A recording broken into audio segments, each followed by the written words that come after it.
अस्सलाम वालेकुम। Tasty dot and tips में खुश आमदीद।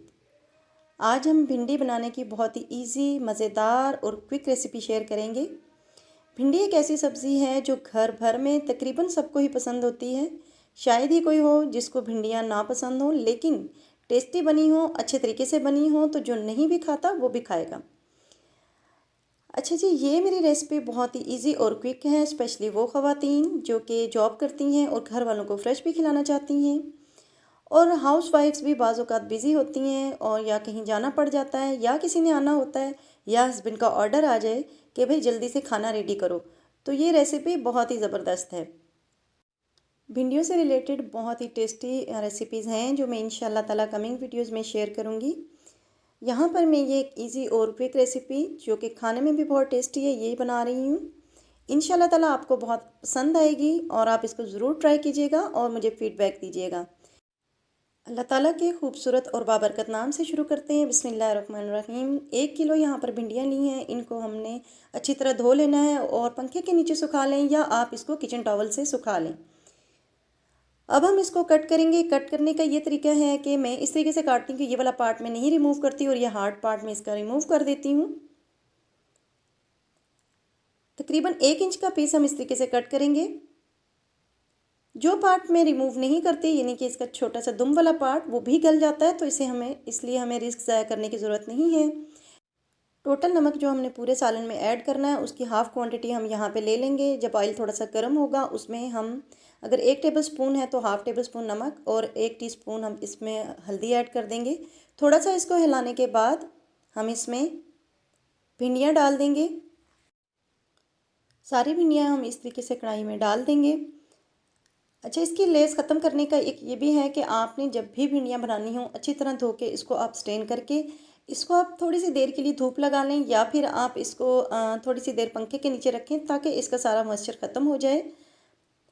अदरवाइज़ आप इसको किचन टॉवल से या किचन क्लॉथ से अच्छे तरीके से ड्राई कर लें। कट करने से पहले आप इसको ड्राई कर लें, तो इस तरीके से भी जो एक्स्ट्रा मॉइस्चर इसके ऊपर होता है वो ख़त्म हो जाएगा और भिंडियों की लेस भी काफ़ी कम हो जाएगी। यहाँ पर हम अलग से भिंडियाँ फ्राई करने के बजाय यहीं पर इसीलिए फ्राई कर रहे हैं ताकि हमारे टाइम की बचत हो जाए।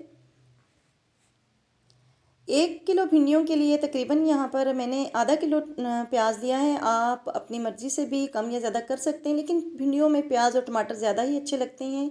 प्याज आम रूटीन में जो हम बिल्कुल बारीक काटते हैं उससे थोड़ा सा हमने इसको मोटा काटना है। प्याज अब इन भिंडियों के ऊपर जाएगा। अब हमने यहाँ पर टमाटर लेने हैं। टमाटर हमने आधा किलो से थोड़े से ज़्यादा लेने हैं, वो भी काट कर हम इसके ऊपर डाल देंगे। अब यहाँ पर हम 1 टीस्पून सुरख मिर्च लेंगे। हाफ़ टी स्पून हमने यहाँ पे चाट मसाला लेना है और बाकी नमक जो कि हमने उस वक्त ऐड नहीं किया था वो अब हम यहाँ पर डाल देंगे, यानी हाफ़ नमक हमने शुरू में ऐड करना है और हाफ़ नमक इस स्टेज पर। और 3 से 4 हरी मिर्च दरमियान से कट करके वो भी डाल देंगे यहाँ पर। 2 लेमन स्क्वीज़ कर देंगे हम और इसको 3 मिनट के लिए कवर करके मीडियम फ्लेम पर रख देंगे। 3 मिनट हो चुके हैं, टमाटर हमारे तकरीबन गल चुके हैं। अब आपने यहाँ पर अपनी कारकर्दगी दिखानी है। आपने ये करना है कि हल्के हाथों के साथ टमाटरों को प्याज के ऊपर ही मैश करना है। 2 से 3 मिनट हमारे लग जाएंगे कि हम यहाँ पर हल्के हाथों से टमाटरों को मैश करेंगे। इससे ये होगा कि नीचे हमारी भिंडियाँ बन रही हैं, ऊपर हमारे जो हमने प्याज डाला है वो भी गल रहा है और जो टमाटर रह चुके हैं वो हम उनको मैश कर लेंगे।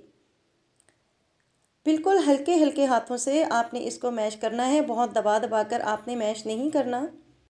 टमाटर अब काफ़ी हद तक नरम हो चुके हैं। अब हमने इसको यहाँ पर 2 से 3 बार चम्मच डालकर आपने इसको उलटना पलटना है, ज़्यादा नहीं चम्मच डालना, नहीं उलटना पलटना। और फिर मज़ीद 2-3 मिनट के लिए आप इसको पकने को रख देंगे। बस अब हमारी भिंडियाँ रेडी हो चुकी हैं। ये देखें जी, बहुत ही मज़ेदार किस्म की हमारी ये भिंडियाँ रेडी हो चुकी हैं। ये देखें जी, बहुत ही टेस्टी हमारी, बहुत ही क्विक बनने वाली, हार्डली इसको 10 मिनट लगे होंगे, हमारी भिंडियाँ रेडी होगी। आज चूँकि जुमे का दिन है, जल्दी से भिंडियाँ भी हमारी बन गई, तो आज आपने सूरह कहफ, सूरह जुमा और सूरह दखान की तिलावत ज़रूर करनी है। इसके अलावा कसरत से दुरूद शरीफ पढ़ना है। नमाज़ों को अपने टाइम पर अदा करें। रेसिपी के बारे में मुझे फ़ीडबैक ज़रूर दीजिएगा। अगर पसंद आती है तो लाइक और शेयर कीजिएगा और मुझे अपनी दुआओं में याद रखिएगा। नेक्स्ट वीडियो तक मुझे इजाज़त दें। इंशाल्लाह ताला ज़िंदगी रही तो फिर मिलेंगे। अल्लाह हाफिज़।